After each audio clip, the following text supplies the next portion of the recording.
میخک و این همه خواص دارویی برای درمان و پیشگیری از مشکلات جسمی، همه اینها درست، اما یک ملاحظاتی داره و یک تداخل دارویی داره که باید بدونی، در غیر این صورت میتونه برات مضر باشه.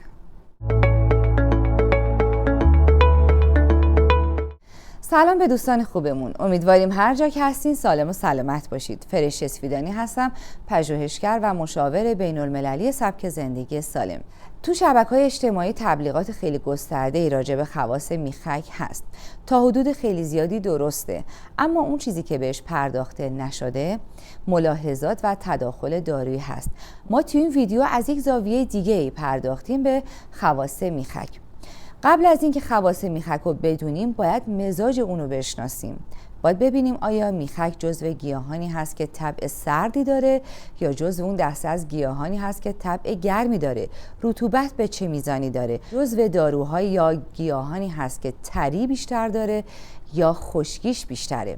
همونجور که ما گروهخوانی متفاوتی داریم، مزاج‌های مختلفی هم در طب کهن و قدیم خودمون داریم. ما مزاج گرم داریم، مزاج سرد داریم، مزاج سرد و تر داریم، مزاج سرد و خشک داریم، گرم و تر داریم و گرم و خشک داریم. وقتی اینا رو متوجه بشیم و علامت‌هاشو بشناسیم و همچنین گیاهان هم که دارای طبع و مزاج هستن اگه بشناسیم، خیلی راحت میتونیم باشون کار کنیم، استفاده کنیم برای درمان و پیشگیری از مشکلات جسمیمون. گفتیم میخک یک گیاه گرم و خشک است. اگه من مزاج سرد و تر داشته باشم یا جزء اون دسته از افرادی باشم که خونم اسیدی و سرد شده، بهترین نتیجه رو میتونم از گیاه میخک داشته باشم. همینطور که خودتون هم میدونید میخک جزو اون داروهای آنتی باکتریال هست، به شدت ضد عفونی کننده و ضد ویروسه. در زمینه بیماری‌های عفونی و سرماخوردگی‌ها ما بهترین استفاده رو میتونیم ازش داشته باشیم، اما میگیم باز هم با استفاده از همون طبع و مزاجش. میخوام اینجا بهتون بگم اگه مزاجتون سرده چند تا علامت داره، دونستنش براتون خوبه. افرادی که معمولا صبح از خواب پا میشن، بدنشون یه حالت ورم کرده، خیلی صبحا بدنشون ورم میکنه، با خوردن سردی ها شرایطشون بدتر میشه. به قول گفتنی طرف میگه من دوغ که میخورم آب دهنم کش میاره. این نشون میده که ایشون طبع سردی داره. معمولا رنگ پوستشون سفیده، توپلتر هستن، بدنشون کم آب نیست. اینا میتونن از گیاه میخک استفاده کنن چون متابولیسم بدن رو بالا میبره. گفتیم آنتی باکتریاله، یعنی یه وقتی هست که فرد احساس میکنه سرماش میشه و متوجه میشه که داره سرما میخوره. اینجا ما میتونیم بهترین استفاده رو از میخک داشته باشیم. فقط کافیه که یه قاشق چایخوری از اونو به صورت دمنوش فرد میل کنه تا علامت‌های سرماخوردگیش از بین بره، چون عملکرد سیستم دفاعی بدن رو بهتر میکنه. آیا کسانی که مزاج گرم دارن یا گرم و ترن یا گرم و خشک هستن نمیتونن از میخک استفاده کنن؟ نه، اینطور نیست. اونها هم میتونن استفاده کنن، اما با توجه به یک شرایط ویژه‌ای و دوز خاصی. ما نمیتونیم بگیم تمامی افراد مثلا یه قاشق چایخوری میخک رو بخورید. اینطور نیست. هر فردی یه دوز مشخصی داره. افرادی که سرد مزاج هستن روزانه یه قاشق چایخوری براشون خوبه و ضرری براشون نداره. اما افرادی که مزاجهای گرم و خشک یا گرم و تر دارن، خب اینا هم دچار سرماخوردگی میشن یا ممکنه به صورت موضعی که حتما همینطور هست دچار سردی باشن. فرد طبعش گرمه ولی در اثر استفاده کردن از غذاهای ممنوعه و نادرست معده و دستگاه گوارشش به شدت سرده. اینجا میخک براش فوق‌العاده است. اما این هم میتونه همون یه قاشق چایخوری استفاده کنه؟ نه. برای این افراد ما توصیه میکنیم نصف قاشق چایخوری در یک فنجان آب جوش دم کنن و میل کنن که نصف قاشق چایخوری پودر میخک معادل با 5 عدد از این میخک ها.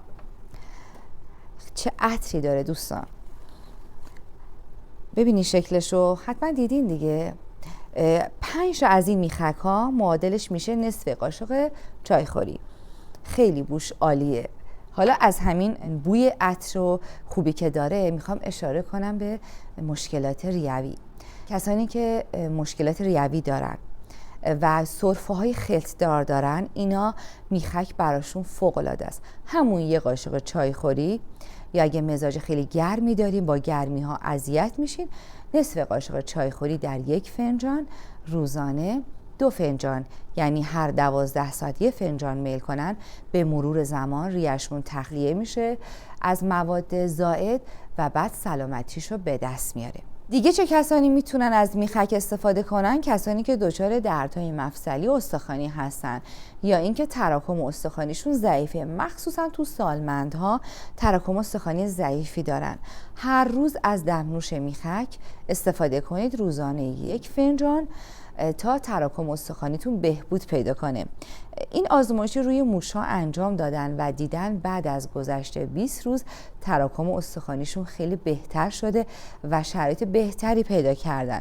پس استفاده از میخک میتونه برای دردهای مفصلی، آرتروز و روماتیسم مفید باشه. چرا؟ اینکه تقویت سیستم ایمنی میده، متابولیسم بالا میبره و عملکرد سیستم دفاعی بدنمون بهتر میشه، یعنی تعداد گلبولهای سفید تعدادشون بیشتر میشه. پس ما میتونیم با خیال راحت از میخک استفاده کنیم. در زمینه پوست و زیبایی هم میشه استفاده کرد، کاربردهای مثبتی داشته و خیلی نتایج مثبتی گرفتن.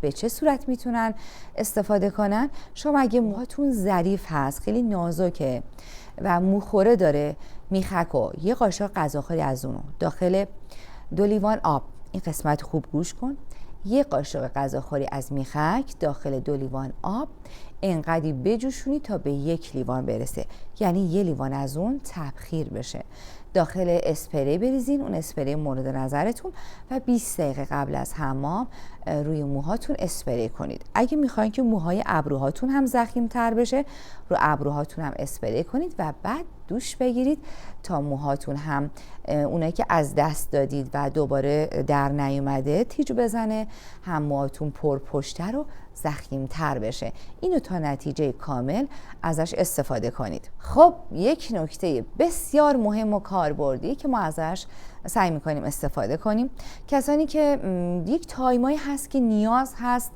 تمرکز بیشتری داشته باشیم، یا وقتی از فرد رانندگی میکنه و خیلی خوابالوده، خوابش میاد، خطرناکه، میتونه به صورت اورژانسی از میخک استفاده کنه، میخک رو بو کنه که سریعترین اثر رو میذاره و این بویایی خیلی سریع به مغز میرسه و مغز رو گرم میکنه، یعنی خون رسانی به مغز بهتر میشه و فرد اون خوابالودگیش از بین میره. کلاً عملکرد مغز رو بهتر میکنه و پیشگیری از بیماری آلزایمر رو داره.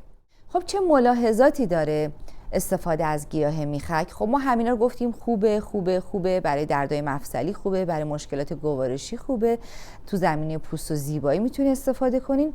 نکته که یادم رفت، برای پوستتون هم شما میتونید میخک رو اسپری کنید برای چند لحظه، خیلی رو صورتتون نگه ندارید، چون خواص داره بگین خب هرچی بیشتر بمونم بهتر.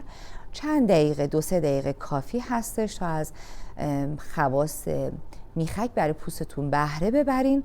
پوست رو پفکی میکنه و این که باعث رفع لکه‌های قهوه‌ای میشه. در هفته ما 2 بار فقط مجاز هستیم برای لکه‌های پوستی ازش استفاده کنیم. و اما تداخلات دارویی، با توجه به تمام خواصی که راجع به میخک گفته شد، میخک چون خون رو رقیق میکنه و خیلی از افراد بالای 40-50 سال دارن داروهای رقیق کننده استفاده میکنن، مجاز نیستن میخک رو بخورن. اگه شما داروهای رقیق کننده خون دارید استفاده میکنید، دوزش رو بیارین پایین‌تر و 1 وعده از اونو میخک رو جایگزین کنید، چون ممکنه که خونتون رو بیش از حد رقیق کنه و مشکل براتون به وجود بیاد. یا خانم‌هایی که دچار خونریزی‌های قاعدگی هستن، یعنی تو دوران رگلشون خونریزیشون زیاد هست، تو اون تایم نمیتونن از میخک استفاده کنن. کسانی که عملهای جراحی دارن، تا 2 هفته قبل از هر عمل جراحی دارید نمیتونید میخک استفاده کنید، به خاطر همون رقت بیش از حدی که به خون میده. پس اینجا ما یاد گرفتیم برای رفع غلظت خون به راحتی میتونیم از میخک استفاده کنیم جایگزین داروهای شیمیایی. البته حواستون به تداخلات دارویی باشه. خب انتهای این ویدیو از یه تجربه میخوام براتون بگم، چون تجربه خیلی بهتر تو ذهن میمونن و باعث میشن ما، چون این خیلی تو ذهن‌ها جا افتاده، صرفا یه چیزی که گیاهی هست میگه این که گیاهه هیچ مشکلی نداره، من با خیال راحت ازش استفاده میکنم. این تجربه رو براتون میگم تا تو ذهنتون جا بیفته. یه خانومی تو شبکه اجتماعی متوجه میشه که گیاه میخک خیلی مناسب هست برای دردهای مفصلی و ایشون هم که روماتیسم داشتن، اتفاقا روماتیسم هم یک بیماری سرد، شروع میکنن به استفاده از میخک با همون دستوری که دیده بودن و مرتب استفاده میکنن. بعد از 3 روز بدنشون به شدت کهیر و دومل میزنه، خارش‌های وحشتناکی که فقط مراجعه میکنه به اورژانس و با داروهای سرکوبگر سیستم ایمنی که کورتون هستن تونستن ایشونو آروم کنن، درداشون و خارش‌های پوستیشون تخفیف پیدا کنه. ببینید اینجا چه مشکلی پیش اومد. ایشون که روماتیسم داشتن، روماتیسم هم که یه بیماری سرده، چرا این مشکل برشون به وجود اومد؟ افراط کرده بودن در خوردن میخک و غیر اصولی. اون راهکاری که در اون شبکه اجتماعی بهشون گفته بودن کاملا یک راهکار غیر اصولی بوده و روش تحقیق انجام نشده بوده. اگه این فرد روزانه همون یه قاشق چای خوری یا در شروع با یه نصف قاشق چای خوری اگه شروع میکرد و بعد به یه قاشق چای خوری میرسون، این مشکلی براش به وجود نمیومد، در حالی که ایشون روزانه 3 وعده و هر بار یه قاشق چای خوری در یه فنجان آب استفاده میکردن و این فشار خیلی زیادی رو به کبدشون آورده بود. اگه تا این لحظه عضو کانال ما نیستید، ما رو سابسکرایب کنید و لایک هم یادتون نره. لایک شما باعث میشه یوتیوب این ویدیو رو به افراد بیشتری نشون بده. خیلی ها هستن که به این اطلاعات نیاز دارن. همیشه سالم و سلامت باشید.